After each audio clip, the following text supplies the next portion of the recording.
ሰላም ጤና ይስጥልኝ እንደምሰነበታችሁ የተከበራችሁ ተመልካቾቻችን ሳምንታዊው የመገናኛ ብዙሃን ዳሰሳ መርሃ ግብራችን ነው ከዚህ ሰዓት ጀምሮ ወደ እናንተ መድረሱን ይጀምራል። የዛሬ መርሃ ግብር አሰናድተን ወደ እናንተ ማድረሱ በኩል ቀሲስ ልሳነ ጽድቅና እኔ ሄኖክ ደሴ አብረናችሁ ቆይታ የምናደርግ ነው የሚሆነው። ካፍታ ቆይታ በኋላ መልሰን እንገናኝ።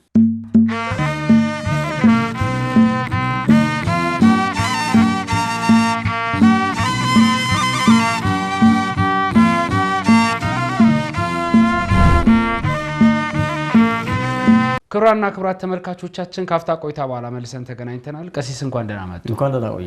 መልካም እንግዲህ በሳምንቱ የተለያዩ ርዕሰ ጉዳዮች ቅድስት ቤተክርስቲያንን የሚመለከቱ በአገር ውስጥም ከሀገር ውጭም ሲነሱ ቆይተዋል። የተመራረጡ መርሃ ግብሮችን እንግዲህ ለተመልካቾች ይዘን መተናል ማለት ነው። ለማስተዋወቅ ያክል እንግዲህ ማህበረ ቅዱሳን ባሳለፍነው ጊዜ ያው እንደሚታወቀው የተለያዩ ስራዎችን ሲሰራ ቆይቷል።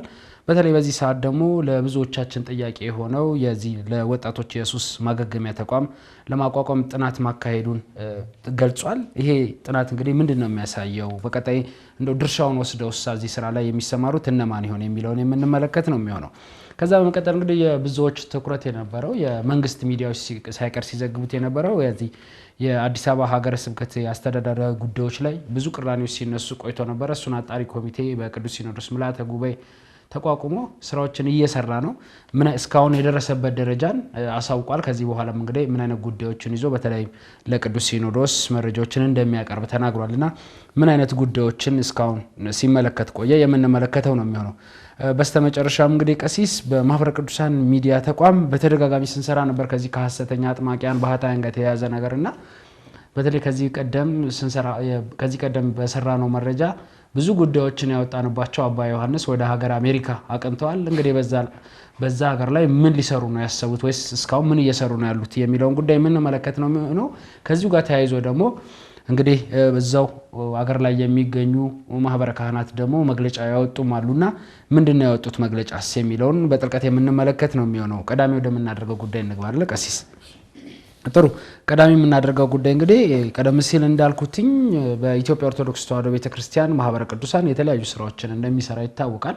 በተለይ ከወጣቶች ጋር የተገናኘ ባሳለፍነው ሳምንትም ስናነሳው ነበር። ከዚህ ከግቢ ጉባኤ ሴሚናር ጋር ተገናኝቶ እንግዲህ በግቢ ጉባኤ ብዙ ወጣቶችን በጥሩ ስነ ምግባር አንጾ ለቤተክርስቲያንና ለሀገር ምርታማ የሆኑ ወጣቶችን በማፍራት በኩል ትልቅ ሚና እየተወጣ እንደሆነ ስንናገር ቆይተናል። ምናልባት ከሱ ጋር ተያይዞ እንግዲህ በአሁኑ ሰዓት እንደ ለዓለም ለሀገርም ለቤተክርስቲያንም ስጋት የሆነ ጉዳይ አለ፣ ሱስ ማለት ነው። ቀሲስ እንግዲህ ስንመለከት በየአካባቢው በምንንቀሳቀስበት በተለይ በመዲናችን አዲስ አበባ በየአካባቢያችን በርካታ ሱሰኞችን እየተመለከትን ያለ ነው። ብዙዎቻችን ቤት በርካታ ሱሰኞች እንዳሉ ይታወቃል።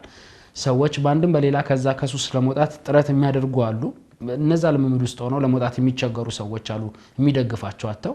ከዛ ውጪ ደግሞ ያው በሱስ ውስጥ በበርካታ ጊዜ ተሰብቀው ከዛ ውስጥ መውጣት ያልቻሉ ህይወታቸውን በዛ የሚመሩ ብዙ ማምረት ብዙ ነገር ማትረፍ የሚችሉ ለሀገርና ለቤተክርስቲያን የሚጠቅሙ ወጣቶችን እያጣን ነው ያለነውና ምናልባት ማህበረ ቅዱሳን እንግዲህ በጥልቀት ይሄንን የተመለከተው ይመስለኛል። ይሄንን ተመልክቶ ነው ጥናቶችን በማጥናት እንግዲህ ይሄ ጥናት ተግባራዊ ለማድረግ ደግሞ የሚመለከታቸው አካላትም ማወቅ አለባቸው ሲል ጥናቱን ይፋ ያደረገው ማለት ነው።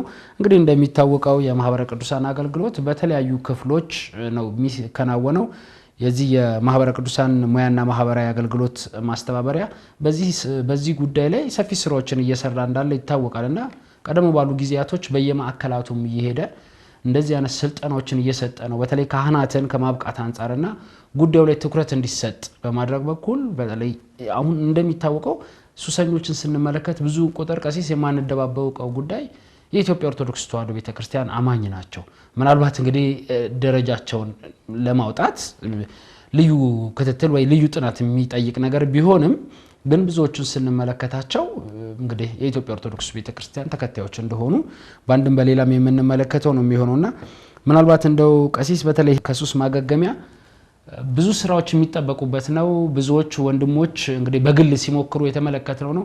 አሁን ላይ እንደው ውስን ካህናት በሚባል ደረጃ አዲስ አበባ ውስጥ ከታዘቡ ቀሲስ እነዚህ የሱስ ማገገሚያዎችን የምክር መስጫዎችን ከንስሐ ልጆቻቸው ጋር በመሆን በመተባበር እየሰሩ ነው ያሉት። እንደው እንደ ተቋም አያቋቁማቸው እንጂ ግን የምክር አገልግሎትን በመስጠት ሰፊ ስራዎችን ሲሰሩ ተመልክተናል። ግን እሱ በተቋም ደረጃ መሆን አለበት፣ በመዋቅር ደረጃ መሆን አለበት። ምክንያቱም ብዙ የሚፈልገው ነገር አለ። የስነ ልቦና ባለሙያ ነው ብዙ ጊዜ ወይ የሕክምና ባለሙያ ነው እየተያዘ እየተሰራ ያለው። ከዛ ውጭ ግን በተለይ ሰዎች ከሱስ ወጥተው ደግሞ ከቅዱስ ስጋው ደሙ እንዲቀበሉ ለማድረግ ደግሞ ሃይማኖታዊ ሚናው ከፍተኛ ነው የሚሆነውና እሱን ለመወጣት የሚያስችል አሰራር ነው እንግዲህ ይሄ ጥናት የወጣው ጥናት የሚያሳየው። እንደው እንዳጠቃላይ ቀሲስ እኔ ብዙ እንዳልል እንዴት አገኙት ይሄንን? እንደው ካህን እንደመሆኑ ብዙ ሰው የሚፈተንበት ጉዳይ ነውና ይሄ የሚፈተንበትን ጉዳይ ደግሞ ለመፍታት ብቻውን የሚቸገር እሱን ለመርዳት አማራጭም ጭምር ነውና ይሄ ጉዳይ እንዴት አገኙት? ከሱስ ጋር በተያያዘ እንግዲህ ሱስ በዓለም አቀፍ ችግሮች ከሆኑ በቀዳሚ የሚነሳ አንዱ ምናልባት አሁን ካለንበት የሰላም እጦትና የጦርነት እሳቤ አንጻር ከመስፋት ካልሆነ በቀር ቀዳሚ ጉዳይ የሚያዝ ያለበትና የሚይዘው ሱስ መሆኑ ምንም የሚያጠራጥር ጉዳይ አይደለም እና ያልገባበት ሀገር የለም፣ ያልገባበት ጓዳ የለም። ከፍተኛ የሆነ ድቀት ያመጣበት ሁኔታ ነው የምትመለከተውና በተለይ እንደሚታወቀው አይምሮአችን ነው መጀመሪያ የሚይዘውና ሰው አይምሮ ከተያዘ ደግሞ በትክክል ማሰብ አይችልም፣ ለስራው ማከናወን አይችልም።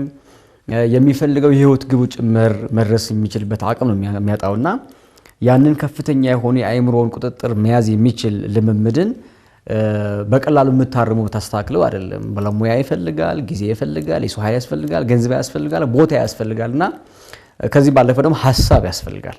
ስለዚህ ወደ እነዚህ ጉዳዮች ሊመራ የሚችል ሐሳብ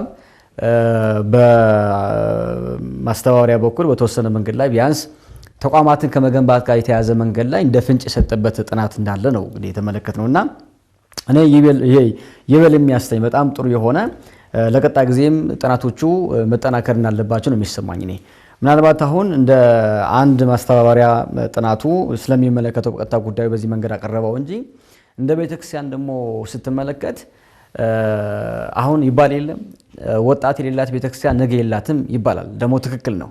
ብፁዕ ቅዱሳኖች እንደም ብዙ ጊዜ የሚናገሩት በንግግራቸው እሱ ነው እንዲያው የሚታወቁበትና ነገህን የምትሰራው በዛሬ ነው አይደል? ስለዚህ ዛሬ ያለህን ጉዳይ በጤንነት ካልተከበበና ጤና ካልሆነ ነገ በዛ ልክ ነው ውጤት የሚሆነውና ዛሬ ላይ በትክክል የሚያመርት የሚለወጥ ራሱን የሚለወጥ እንዲሁም ደግሞ በመንፈሳዊ ሐሳቦችን ራሱ የሚያስገዛ ሰውን ለማፍራት ለመጥቀም ትልቁ መንገድ ያለው የመንፈሳዊ ተቋማት ጋር ያለው ድካም ነው።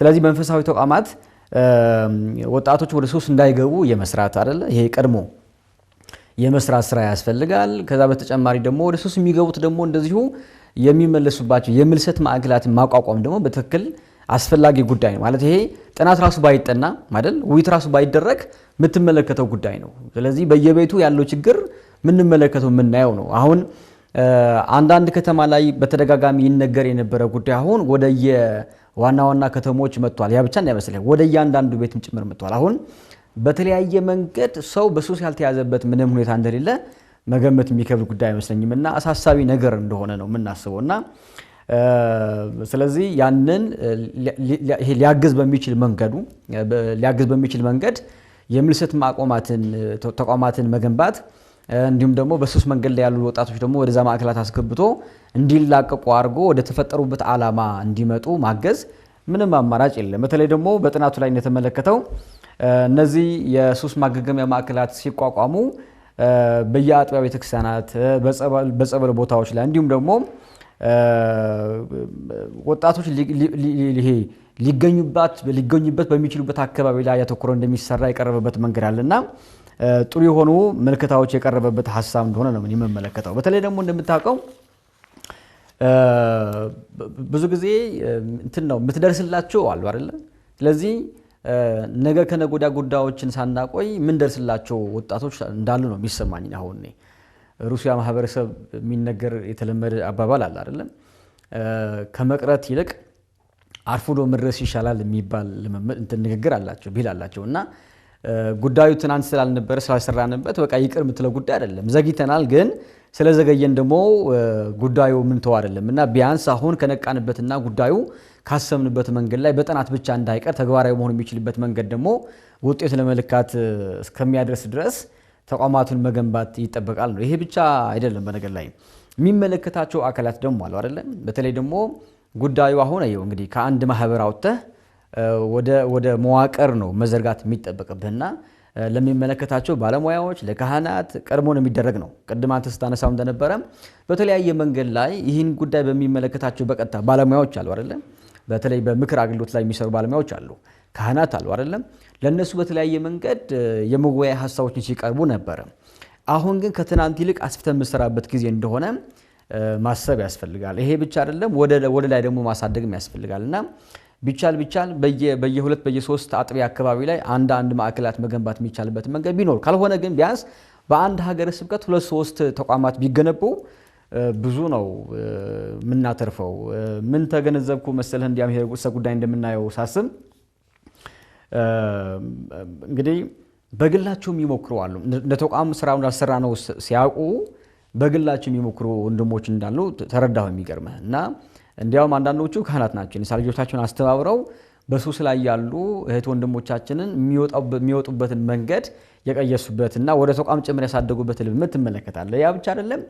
አንዳንድ የእምነት ተቋማት ደግሞ ይሄኛው በሁለት መንገድ ይጠቀሙታል። አንደኛ በትክክል እንደ ሰው ለመጥቀም እንደው ሰዋዊ ጠባዩን ረስቶ እንዲሁ ሲሆን እንደ አንድ ጤናማ ሰው ማየት ጥሩ ስለማይሆን እንደ ሰውነቱ ለማገዝ ብለው አሰው የሚያደርጉ የእምነት ተቋማት ትመለከታለህ። ሁለተኛ ደግሞ የእምነት ሐሳባቸው ጭምር ማራመጃ አድርገው የሚጠቀሙበት መንገድ አለ። ያ ሰው ያግዙታል። ከዛ በኋላ ደግሞ የሚፈልጉበት መንፈሳዊ ሐሳቦችን የሚሰጡበት ሁኔታ ትመለከታለህና በዛም ተደረገ። በዚህ ግን እንደ አንድ መንፈሳዊ የእምነት ተቋም ከሚጠበቁ ጉዳዮች መካከል አንዱ ወጣቶች ተኮር ስራዎችን መስራት ያስፈልጋል።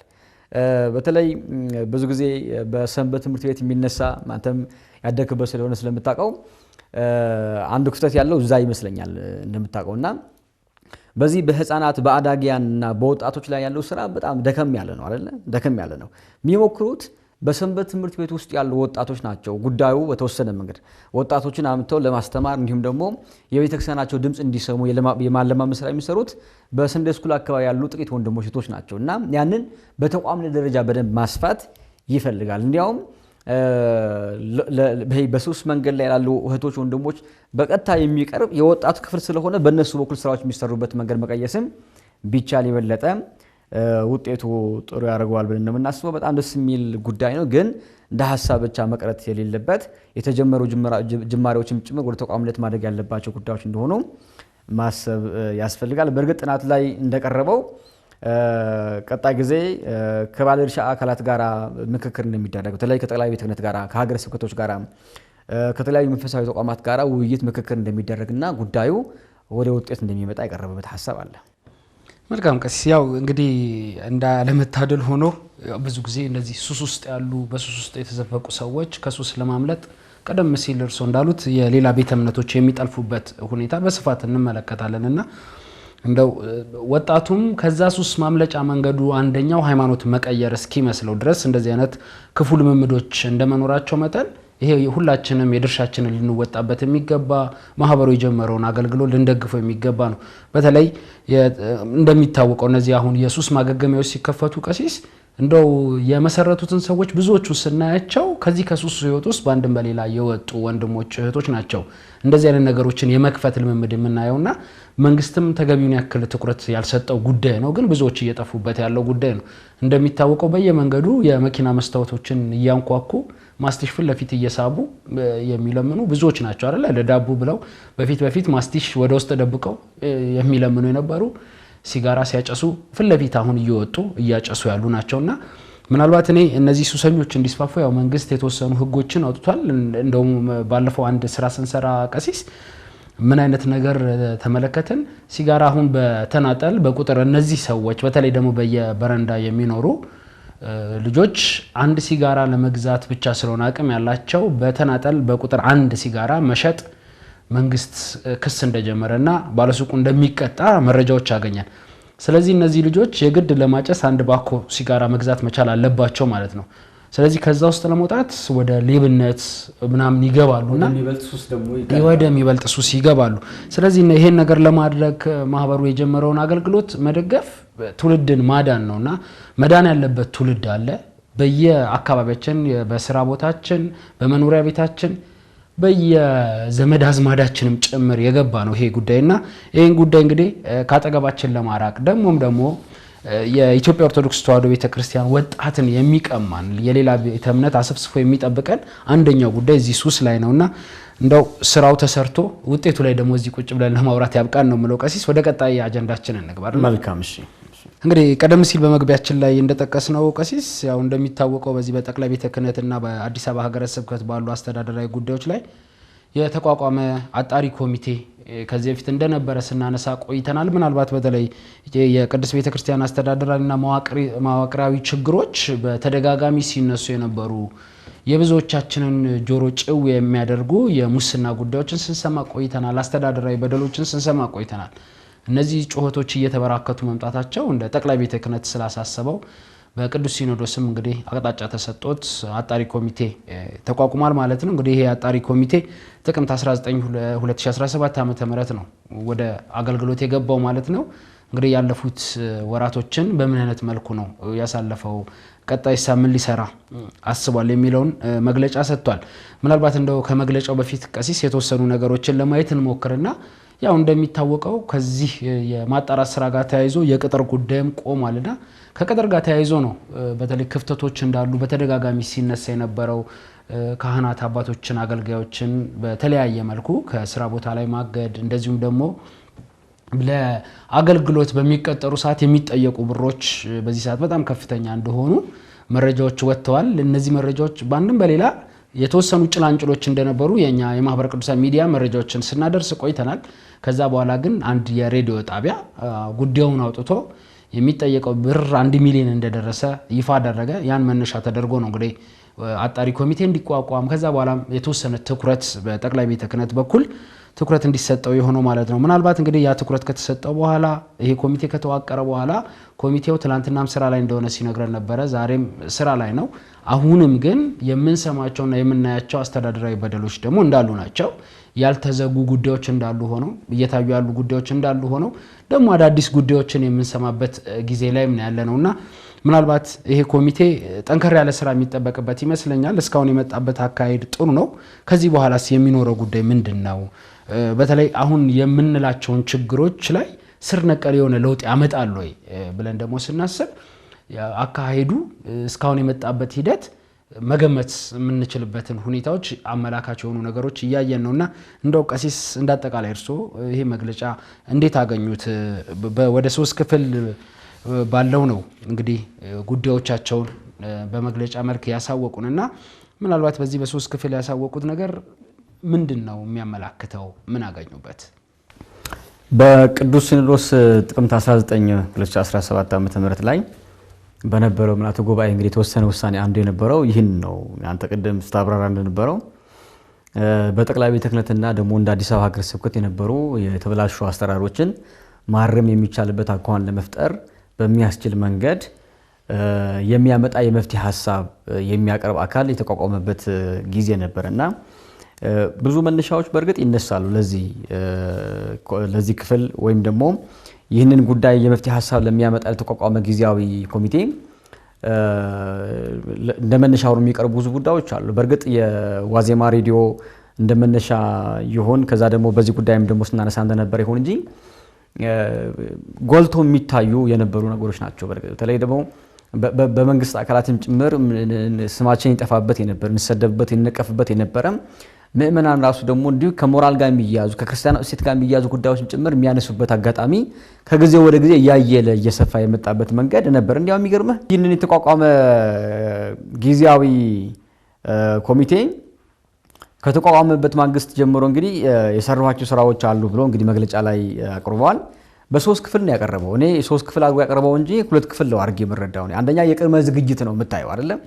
እንዲያውም አብዛኛው በሚባል መንገድ ላይ ቅድመ ዝግጅት ነው። እንግዲህ ከጥቅምት ጀምሮ እንኳን ብናነሳ ያለፉት 5 እና 6 ወራት ላይ በዝግጅት ጊዜ እንደቆየ ያህል ነው አድርገን የምንረዳው። ያ የቀረበ ሀሳብ እሱ ስለሚናገር ነው።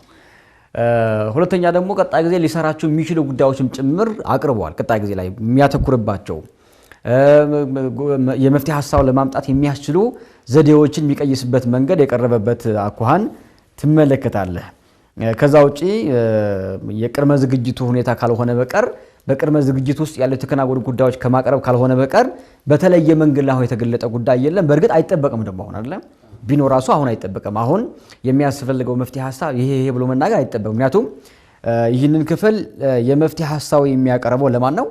ለቅዱስ ሲኖዶስ ስለሆነ የሚጠበቀው በግንቦት ወይም ደግሞ በቀጣይ ዓመት መስከረም ጥቅምት ላይ ባለው የቅዱስ ሲኖዶስ ይሆናል ማለት ነው። ስለዚህ ያንን መመሪያ ከተቀበለ ጊዜ ጀምሮ አብዛኛው ጊዜ ላይ በቅድመ ዝግጅት እንዲሁም ደግሞ ጥናቱ በትክክል ለማጥናት በሚያስችል መንገድ ላይ ደግሞ የሚያስችል ልምምድ ውስጥ እንደነበረ ነው የምንመለከተው። እኔ ተወጧ ለመቅረቱም በጣም ትልቅ ተስፋ አለን ብዬ ነው ማስቡ እኔ። ምክንያቱም በጠቅላይ ቤተ ክህነት ላይ በተያያዙ ጉዳዮች ላይ የሚቋቋሙ ኮሚቴዎች ብዙ ጊዜ ወይ ተውጠው ይቀራሉ ወይ አሊያም ይበተናል፣ ወይም ደግሞ ካልሆነ መፍትሄ ሀሳብ ይቀርባል፣ ግን የሚቀርብ መፍትሄ ሀሳብ ተግባራዊ አይደረግም ማለት ነው። እና ቢያንስ አንድ ተስፋ አለ ብለን ነው የምናስበው አይደለ? የመፍትሄ ሀሳብ ሊቀርብ እንደሚችል እናያለን። ከዛ በኋላ ደግሞ ከአተገባበር ጋር የሚያያዙ ጉዳዮችን ከውሳኔ በኋላ እንዴት መሆን እንዳለበት እንግዲህ አብረን ምን ሰማ ይሆናል እና ይሄ ደስ የሚያሰኝ ሊበረታታ የሚገባ ጉዳይ እንደሆነ አስባለሁ። ከዛ ውጭ ግን ከዚህ ከቢሮክራሲ ጋር የተያዙ ጉዳዮችን ደግሞ እንዳይሸፍንባቸውም ደግሞ ፍራቻም ይኖራል አይደለ? መቼም ፍራቻዎች ስለሚኖሩ ፍራቻዎቻችንን አጉልተን መናገር ብዙ የሚያስፈልግ ሊሆን ይችላል፣ ስራው ራሱ ስለሚያደናቅፍ። ስለዚህ በዛ ውስጥ ግን ሳይዋጡ በትክክል የቤተክርስቲያናችን ሐዋርያዊ ተልእኮ በሚያቀላጥፍ መንገድ ለነገ ህልውናዋን በሚያረጋግጥ መንገድ የሚመጣ የመፍትሄ ሀሳብ እንዲሆን ነው ተስፋ የምናደርገውና የቀረበው ሀሳብ ያው የቅድመ ዝግጅት ጋር የተያዙ ሀሳቦችን ማዕከል የሚያደርግ እንደሆነ ተመለክቼዋለሁ። ከዛ ውጭ ግን የሚያተኩርባቸው ጉዳዮችም ጭምር አቅርቧል። በእርግጥ አንዳንድ ጉዳዮች ባይገለጹ የሚል አቋም ነበረ ስንሰማ አይደለ? ባይገለጹ ምክንያቱም ጥናት እንደሚደረግባቸው ምርመራ እንደሚደረግባቸው አቅጣጫ የተሰጠባቸው ግለሰቦችና ተቋማት ስፔሻል ደግሞ ተቋማትን ባይጠቀሱ ይመረጥ ነበረ ብለን ነው የምናስበው። ምክንያቱም ከመረጃ ጋር የተያያዘ የማጥፋት እንዲሁም ደግሞ ይሄ በማይሆን መንገድ ላይ ደግሞ ጉዳይ ሊገለጥባቸው እንዲሆኑ ሲያውቁ ደግሞ ይሄ ከማጠርሸት ይሄ ስምን ከማጠርሸት ጋር የተያዘ ጉዳይን ውስጥ የሚገቡ ግለሰቦችን ላለመፍጠር በዚህ ልክ ባይገለጡ የሚል አቋም ውስጥ እንገባለን። ዝሮ ግን ያው ኮሚቴው ያመነበት ጉዳይ ነው የቀረበው ጉዳይ ወደ ተግባር እንደሚሄድ ነው የተሻለ መፍትሄ ሀሳብ እንደሚመጣ ተስፋ የምናደርገው እኛ። መልካም ቀሲስ፣ ያው እንግዲህ ቀደም ሲሉ ያሉ መረጃዎችን ያው የማህበረ ቅዱሳን ሚዲያም እንደዚህ አይነት ቅሬታዎች በተለይ ከዚህ ከአስተዳደራዊ ጉዳዮች ጋር ከመዋቅር ጋር ተገናኝቶ የነበሩ ቅሬታዎችን በተለያዩ መረጃዎች የጽሁፍ ማስረጃዎችን በመያዝ እንደዚሁም ደግሞ የድምጽ ማስረጃዎችን በመያዝ ጭምር እዚህ ሚዲያችንም ጋር የሚመጡ ነበሩና እነሱም አሁን እንደ አንድ ግብዓት የሆኗቸው ይመስለኛል። በተለይ ደግሞ እጃቸው ላይ መረጃና ማስረጃ ያላቸው በርካታ አባቶችም ጭምር አሉና ከዚህ በደል ደርሶብናል የሚሉ ማለት ነው። ስለዚህ እነዚህን ጥናት በማጥናት በኩል እንግዲህ ብዙ ግብዓቶች እየሰበሰቡ እንደሆነ ተስፋ እናደርጋለን። ዋናው ነገር ቀሲስ እነዚህ ግብዓቶች መሰብሰባቸው አይደለም እንግዲህ ያው በብዙ ነገር ስትፈተን የቆየች ቅድስት ቤተክርስቲያን ነገን እንድትሻገር ለማድረግ እንግዲህ ዘላቂ መፍትሄ የሚያመላክቱ መረጃና ማስረጃዎች ቀርበው ግን ዘላቂ መፍትሄ የሚያመላክቱ ውሳኔዎች መወሰን መቻል ነው ያለባቸው። ዘላቂ የሆነ አሰራር መዘርጋት ነው ያለበት። ምናልባት የነዚህ ችግሮች የሚቀርቡ ማስረጃዎች መረጃዎች ችግሮቻቸው ምንጫቸው ምንድነው የሚለውን ነገር ነው ዋናው ነገርና ከምንጩ ካልደረቀ በስተቀር ተያይዞ አሁንም የሚቀጥል ነገር ነው የሚሆነው። እንደሚታወቀው ቀደም ሲል እርሶም ሲያነሱት የነበረው ነገር በጠቅላይ ቤተ ክህነት እንደዚሁም በቅዱስ ሲኖዶስ ትልልቅ እነዚህ የማቋቋም ስራ ኮሚቴ ማቋቋም ስራ ይሰራልና ኮሚቴዎች ባንድም በሌላ ስራዎችን እየሰሩ ግን ዘላቂ የሆነ የመፍትሄ አቅጣጫ እያመላከቱ ያ ተግባራዊ ሳይደረግ ሲቀር ተስፋ እየቆረጡ የሚበተኑ የተለያዩ ወንድሞች እንዳሉ እሙን ነውና እኔ ምናልባት እንደው ካገኘሁትና በጣም ደስ ያለኝ ነገር ባለሙያ እያማከሩ እየሰሩ እንዳሉ ነው የተናገሩትና ምናልባት የህግ ባለሙያም እንደዚሁም ደግሞ የመረጃና ማስረጃ አያያዝ ባለሙያም ያስፈልገዋልና እነዛ ባለሙያዎች እያማከሩ እየሰሩ ስለሆነ ዘላቂ መፍትሄ የሚጠቁም መረጃ ይዘው እንደሚመጡ ተስፋ እናደርጋለን። እንግዲህ ያው በቋሚ ሲኖዶስ በኩል ያው አጀንዳ ሲዞ ለምልዓተ ጉባኤው ግንቦት ላይ ያቀርባል ብለን ነው የምንጠብቀው። በቀሪ ጊዜያቶች እንግዲህ የተያዙ ጉዳዮች ተጠናቀው ያው ስንሰማ ደግሞ ሌሎችን ጉዳዮች ይዘን በዚሁ በመገናኛ ብዙሃን ዳሰሳችን የምንመለስበት ነው የሚሆነው። ይብቃን አይደል ቀሲስ? አዎ፣ በተለይ ከዚህ ከቀጣይ ጊዜ ከሚያተኩሩባቸው ጉዳዮች ጋር ተያይዞ እኔ ምናልባት አንዳንድ ሰዎች ከመግለጫ በኋላ የማናናቅ ስሜቶች ሲገልጡ እንደዚህ እናይ ነበርና ይሄ መሆን የሌለበትና መታረም ያለበት ጉዳይ ይመስለኛል አሁን ነው። ምክንያቱም የሚቀርቡ የመፍትሄ ሀሳቦቻችን ጉዳዮችን በተመለከተ የምናናንቅ ከሆነ ያው ዞሮ ዞሮ ወደ ጥላቻ እንዲሁም ደግሞ ተስፋ ወደ መቁረጥ ነው የምትገባውና ቢያንስ ትናንት ከትናንት ወዲያ ያልተሳካም ማለት ነገ አይሳካም የሚል አቋም ውስጥ መግባት አይጠበቅብህም። ስለዚህ የትናንቱ አለመሳካቱ ራሱ የቻለ መነሻ ውጤት አለው። የነገው ጉዳይ በተመለከተ ግን ከትናንቱ ተምረህ ተስፋ የምታደርግበት መንገድ ነው ማስቀመጥ የሚያስፈልገውና አንተም እንዳልከው ባለሙያዎችን ማማከር ጋር ተያይዞ እንዲሁም ደግሞ በተለይ ጉዳዩ ወደ ማለቂያ አካባቢ ላይ የማጠቃለያ ውይይት እንደሚደረግበትና የመረጃ ትንተና የማጣራት ስራው ከተጠናቀቀ በኋላ ለቅዱስ ሲኖዶስ ደግሞ ለውሳኔ ሊቀርብ የሚችል የመፍትሄ ሀሳብ እንደሚቀርብ ነው የምንጠብቀውና ያንን ጊዜ ደግሞ አጭር ነው ተስፋ እናደርጋለን። ጥሩ እንግዲህ ቀሲስ ያው አንዳንዴ እንደ ቤተክርስቲያን ልጅነት ባናነሳቸው የምንል በተደጋጋሚ ግን ርዕሰ ጉዳይ የሆኑ በመመናን ዘንድ ደግሞ ቅሬታ እያሳደሩ ያሉ ጉዳዮችን ይዘን እንመጣለን በዚህ በመገናኛ ብዙሃን ዳሰሳና ምናልባት ቀጣይ አጀንዳችን እሱ ስለሆነ ነው ይሄን ማለት የወደድኩትኝ። ያው እንደሚታወቀው አሁን ላይ ራሱ ከአዳዲስ ሰፈር ምስረታ ጋር ተያይዞ እነዚህ ህገወጥ አጥማቂ የምንላቸው ባህታውያን የምንላቸው ብዛት እየታዩ ያሉበት አጋጣሚ ነው ያለው ኢትዮጵያ ውስጥ። ቀደም ሲል ደግሞ የነዚህ ፈርቀዳጅ የምንላቸው የምናቃቸው ወንድሞችና አባቶች ደግሞ እዚህ ሰዎች በቁጥር እየጨመሩ ሲመጡና የሚካፈላቸው እየበዛ ሲመጣ ማለት በሚያስችል ሁኔታ እግሮቻቸውን እንግዲህ ከሀገር ውጪ ወደ ማምራት አድርገዋልና ምናልባት ከዚህ ውስጥ እንግዲህ አንደኛው አባ ዮሐንስ በመባል የሚታወቁት ናቸው።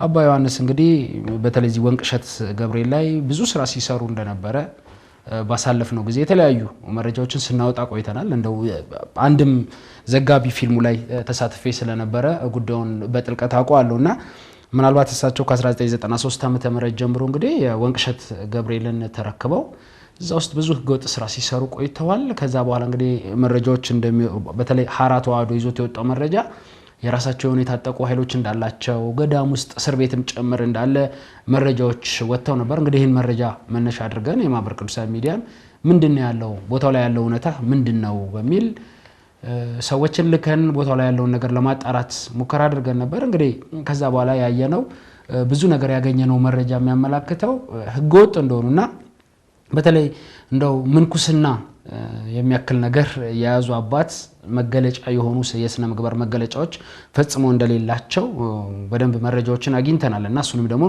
ለተመልካች አድርሰናል። ምናልባት እንግዲህ እዚህ ያለው ነገር ከዛ በኋላ በተለይ ተደጋጋሚ ዶክመንተሪዎች ሰርተንባቸው ነበርኛምና ይሄ ተደጋጋሚ ዶክመንተሪ ከታየ በኋላ የመቀዛቀዝ ነገር ተከታዮቻቸው ቁጥር የመቀነስ ነገር እና የነበረ ከዛ በኋላ ግን ወደ ውጭ ሀገር የመመላለስ ነገር ያያየን ነበር። እንግዲህ እሱ ጸንቶ ይመስለኛል በአሜሪካን ዳላስ እንግዲህ ዲሴምበር 2 ቦታ ገዝተው ተረክበዋል። እዛ ቦታ ላይ እንግዲህ ቤተክርስቲያን ይመሰርታሉ። የጸበል ቦታ ወይ ደግሞ ሲያጠምቁ አሁን ሲሰሩ የነበረውን ስራ የማጥመቅ ስራ ይቀጥላሉ ወይ የሚለው ነገር ያው ለወደፊት የምናየው ቢሆንም ግን አሁንም ቢሆን ትኩረት አልተደረገበትም ነው።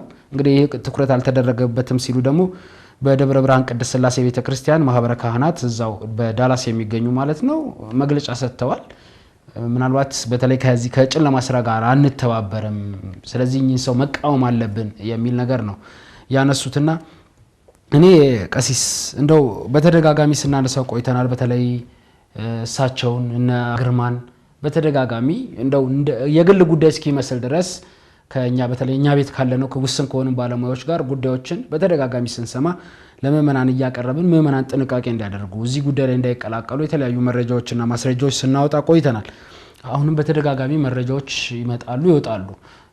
በተለይ እንደው እነሱን ተወት ብናረጋቸው አሁን አዳዲስ እየመጡ ያሉ በቡድን ደረጃ ደግሞ ተደራጅተው እየመጡ ያሉ አጥማቂዎች አሉና እንደው ከጠቅላይ ቤተ ክህነት ከሚመለከታቸው አካላት በጣም ትኩረት መሰጠት መቻል ያለበት ይመስለኛል። በተለይ ከተማ አካባቢ በኮሪደር ልማት ከፈረሰ በኋላ በአዳዲስ ሰፈር መስራታ የተለያዩ አካባቢዎች የሚሄዱ ምእመናንን ትኩረት በማድረግ እዛ አካባቢ ላይ አጥማቂዎች እየመጡ ነው። በተለይ አሁን እዚህ ጣፉ አካባቢ የምንሰማው በጣም አስነዋሪ ተግባር የሚፈጸሙ ነገሮችን እያየን ነው። እንግዲህ ተገልጾልኛል የሚሉ ብዙዎች መጥተዋል ወደ ቤተ ክርስቲያናችን።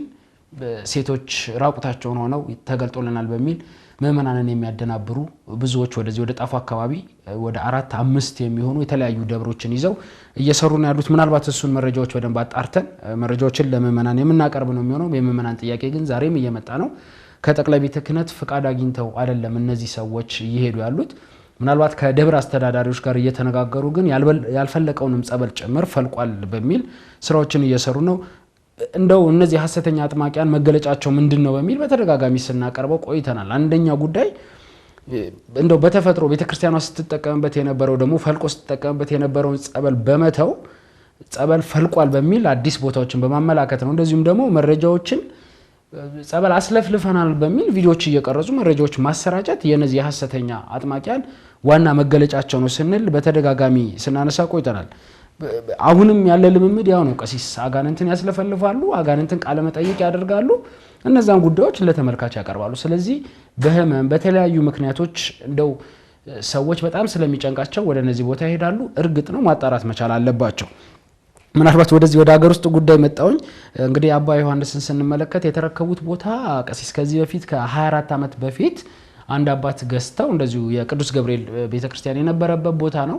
ከዛ በኋላ አንድ ካህን በአስተዳደርነት ይዘው ሲያስተዳድሩት ቆይቷል። ግን እኛ አባት አሁን ላይ በህይወት የሉም። ባለቤታቸውም አልጋ ላይ እንደቀሩ ነው መረጃዎች የሚያሳዩትና ይሄን ቦታ ነው አሁን ላይ እንግዲህ በግዢ ደረጃ የተረከቡት ማለት ነው። ከሳቸው ጋር በጣም በሚገርም ሁኔታ ኤጀንት ሆና አንድ ሴትም ጭምር ነው ይሄን ቦታ የተረከበችው ማለት ነው።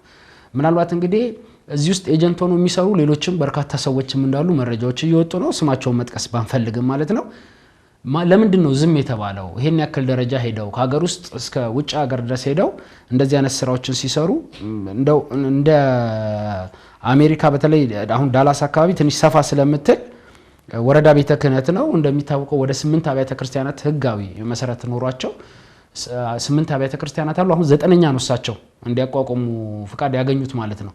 ምናልባት እኚህ ፍቃድ ሲያገኙ እንዳልኩት በጣም ከሳቸው ጋር ኤጀንት ሆኖ የሚሰሩ ስራ አስኪያጅ ሆኖ የሚሰሩ ብዙዎች አሉ። እሳቸውን ማንሳት ቻለን እንጂ ማለት ነው። እሳቸው እንግዲህ የሚወጡ ተንቀሳቃሽ ምስሎች እንደሚያሳዩት ከሆነ መጀመሪያ ቤተክርስቲያን ለመሰረት ነው አሉ። ግን ከዚህ ከ3 ቀንና ከ4 ቀን በፊት የወጣ መረጃ እንደሚያሳየው ከሆነ ደግሞ ጸበልም ጭምር እንደተዘጋጀና በዋናነት ጸበል ማጥመቅ ስራቸው እንደሚሆን መረጃዎችን ሲያቀርቡ ቆይቷል። ምናልባት እንደው ቀሲስ በተደጋጋሚ ስንናገር ጆሮ ዳባ ልበስ ብሎ ደግሞ የሚጓዘው ምእመን ደግሞ ሀገር ውስጥም አለ፣ በውጭ ሀገርም የሚኖሩ ወንድሞች እህቶችም አሉና እንደው ከነሱ ጋር ተያይዞ ምን የሚሉት ነገር አለ የሚለውን እንመልከትና ከዛ በተረፈ ግን ምናልባት የቅድስት ሥላሴ ቤተክርስቲያን ማህበረ ካህናት የወጡትስ መግለጫ ምንድነው የሚለውን ባጭሩ የምንመለከት ይሆናል። እሺ፣ በሐሰተኞች አጥማቂያን በተመለከተ እንግዲህ ሰፊ ጊዜ ስንወያይበት የነበረ ጉዳይ ይመስለኛል። ምክንያቱም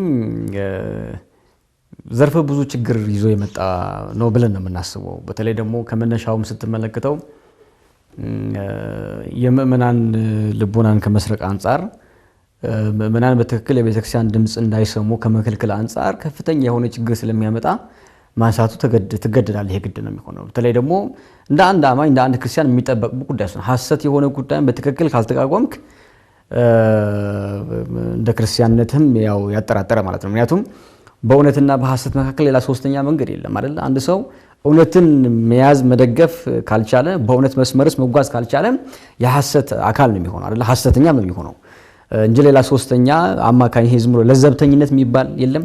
ብዙ ሰው አሁን የተጠናቆት የመጣ እነዚህ የሚባል ሶስተኛ መንገድ የለም። ወይ መሆን ወይ አለመሆን ነውና አሁን ሶስተኛ የህይወት አማራጭ እንዳለ አድርጎ ማቅረብ የሚችልበት ልምምድ እየመጣብን ነው ብዙ ሰውና ምን አገባኝ ብተውስ ባልናገርስ እንደፈለጉ ቢሆንስ የሚል ጉዳይ ትመለከታለህ። በእርግጥ መቃወም ቀላል ነገር አይደለም። ልክ ያልሆነ ጉዳይ ልክ አይደለም ብሎ መናገር የሚያስከፍለው ዋጋ እንዳለ ያው የሚታወቅ ነው። ብዙ ሚዲያ ላይ መናገር ባያስፈልግም ስለዚህ የምእመናን ልብ የሚሰረቅበት ልምምድ ስለሆነ ነው ቤተክርስቲያን ልጆቿን መያዝ የምትችልበት ከልጆቿ ጋር ያላት ህብረት የምታጠነክርበት መንገድ እንዳይፈጠር ምእመናን የቤተክርስቲያን ድምጻቸው እንዳይሰሙ የሚከለክሉ ልምምዶች ስለሆኑ ማንሳታችን የግድ ጉዳይ ነው የሚሆነውና በቀላሉ የሚታለፍ ነገር ደግሞ አይሆንም ነው። በተለይ ደግሞ ከኒህ ግለሰብ ጋር በተያያዘ መንገድ ላይ አሁን እሳቸው ከ90ዎቹ መጀመሪያ ጀምሮ በያዙት ቦታ ላይ የተነሳባቸው የሚነሳባቸው ብዙ ጉዳይ ነበር። የተረጋገጡ መረጋገጫዎችም አሉ። በዛም ይሁን በዛ ግን ጉዳዮቻቸው በዛ አልቆመም ነው በዛ አልቆመም። ስለዚህ አሁን ደግሞ ለተጨማሪ ችግር ለተጨማሪ መለያየት ለተጨማሪ ደግሞ እርስ በርስ ደግሞ እንዲሁ በሐሳብ የመለያየት ስሜት ሊፈጥሩ የሚችሉ ልምዶች ውስጥ እያስገቡ እንደሆነ ትመለከታለህ። እንግዲህ አስብ። ከዛ በኋላም ደግሞ እንደዚሁ ከቤተክርስቲያን መዋቅር ውጭ ቆጥተው ደግሞ በቦርድ የሚመሩ ደግሞ ጭምር እንዳሉ ይታወቃል። ይሄ እንደ ጉዳይ መለስ ካረግነው ግን መጽሐፍ እንደሚናገረው አንድ ቤተክርስቲያን የሚተከለው ያለ ሀገረ ስብከቱ ሊቀ ጳጳስ አይደለም። የሀገረ ስብከቱ ሊቀ ጳጳስ አውቆ ነው እና የሚያስፈልጉ መስፈርቶች አሉ። በነገር ላይ አየው ቤተክርስቲያን ሲተከል ማለት ነው በአጥቢያ ላይ እና የሚያስፈልጉ መስፈርቶች አሉ። መስፈርቶቹ እንደተሟሉ አምኖ ሊቀ ጳጳሱ ካልፈቀደ በፍጹም የሚሆን ነገር የለም እና ከዛ መንገድ ውጭ እንደሆነ እናያለን። ስለዚህ ጉዳዩ ገንዘብ ነው። አየው የገንዘብ ኃይል የሚታይበት የገንዘብ ኃይል በትክክል ነገሮች የሚለውጥበት ልምምድ ትመለከታለህ እና ይሄ መቆም መታረምና መስተካከል ያለበት ጉዳይ ነው። በዚህ ላይ የድጋፍ ሐሳባቸው የሚሰጡ ካህናትም ካሉ መታረም ያለባቸው ነው ብለን የምናስበው። ያ ብቻ አይደለም። ከምዕመናን መካከል ደግሞ የግለሰብ ደጋፊ አይደለም፣ የግለሰብ ተከታይ አይደለም። የቤተክርስቲያናቸው ድምጽ የሚሰሙ ምዕመናን መሆን እንደሌለባቸው ደግሞ መንገርም የሚያስፈልግ ነው ብለን የምናስበው እና ይህን ሐሳብ በዚህ መንገድ ስናየው አንደኛ ይሄም ያህል ገንዘብ አውጥቶ የገንዘብ ምንጩን ገንዘብ መጠን ተውና ይሄም ያህል ገንዘብ ግን አውጥቶ ለመግዛት የሚያስችል የገንዘብ ምንጭ ከየት ይገኛል መመርመርም አለበት። ነገር ላይ ከየት ነው የሚገኘው ሁሉ ገንዘብ? እንግዲህ አንድ ባህታዊ ነው እንግዲህ አይደለ የሚለውን ሐሳብ እንያዝና አንድ ባህታዊ አንድ መነኩሴ ይሄም ያህል ገንዘብ ከየት ነው የሚያመጣው የሚለው በጣም አሳሳቢ ነው። ነገር ላይ ይሄ እንዲያውም ያው ጠንካራ የሆነ የህግ ማዕቀፍ እኛ ሀገር ላይ የለም ደከም ያለ ነው እንጂ መንግስትም ራሱ መጠየቅ ያለበት የህግ አካላትም ጭምር መጠየቅ ማየት ያለባቸው ጉዳዮች ናቸው ብለን የምናስበው እኛ። ይህ ሁሉ ገንዘብ ከየት እንደሚመጣ መጠየቅም ያለበት ይመስለኛል እኔ። ሁለተኛ ደግሞ ይህ ሁሉ ሲደረግ ሀገረ ስብከቱ ራሱ ምን እየሰራ ነበር? ሲገዛ ነው እንግዲህ። በነገር ላይ መሰለህ እኮ እኔ በየቦታ ይህን ሐሳብ የሚደግፉ የሚቀበሉ የሚያራምዱ አገልጋዮችና ምዕመናን ባይኖሩ ብቻቸው ምንም ነገር አያደርጉም እንደምታውቀው አይደለም።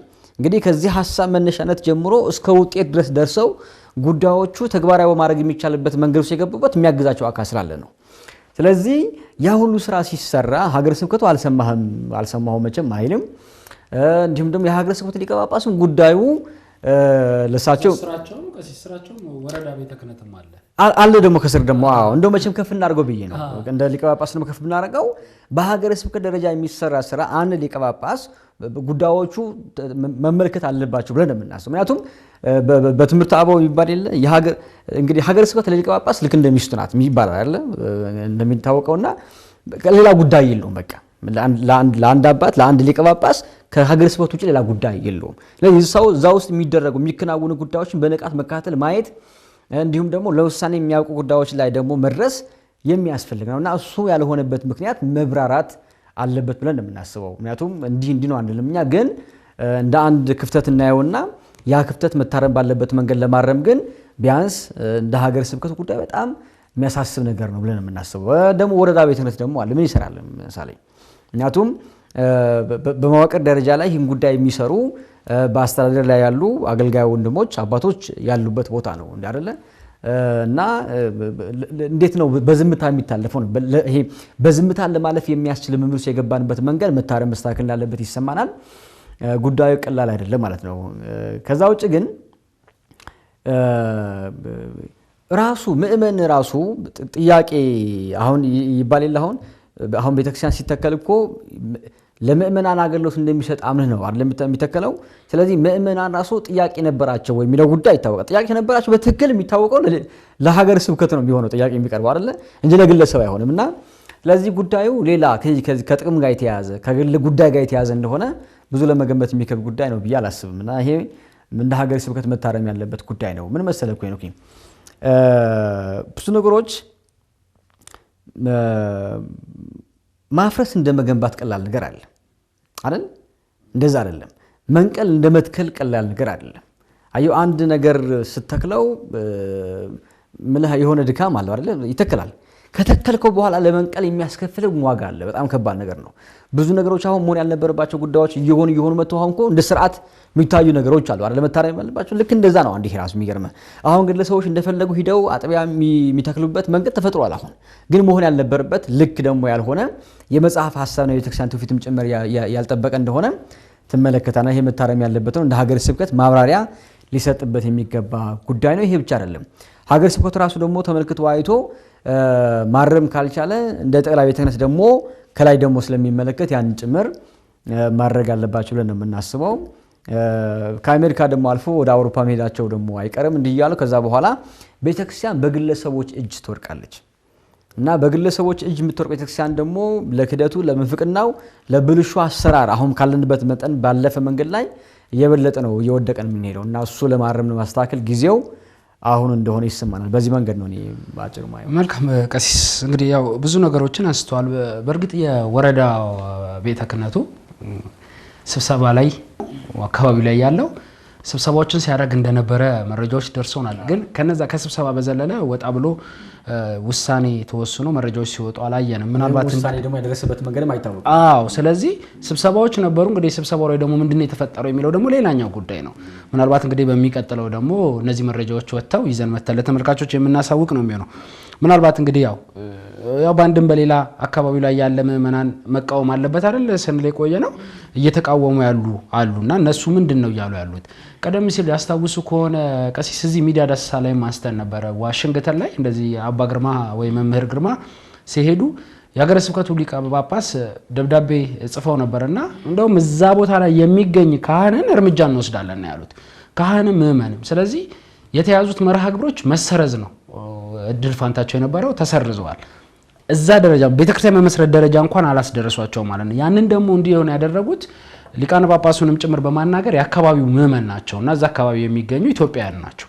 ስለዚህ አሁንም እንግዲህ በዳላስ የሚገኙ ምእመናን በጣም ጠንካራ የሆኑ ምእመናን አሉ። እንደዚሁም ደግሞ 8 አጥቢያዎች ላይ ያሉ 8 አብያተ ክርስቲያናት ላይ ያሉ አገልጋይ ካህናትም አሉና ይሄን ነገር መቃወም ነው ያለባቸው ብዬ ነው ማስበው። እንግዲህ ከነዛ መካከል ያው አንዱ እንደሚታወቀው የደብረ ብርሃን ቅድስት ሥላሴ ቤተክርስቲያን ማህበረ ካህናት ናቸው።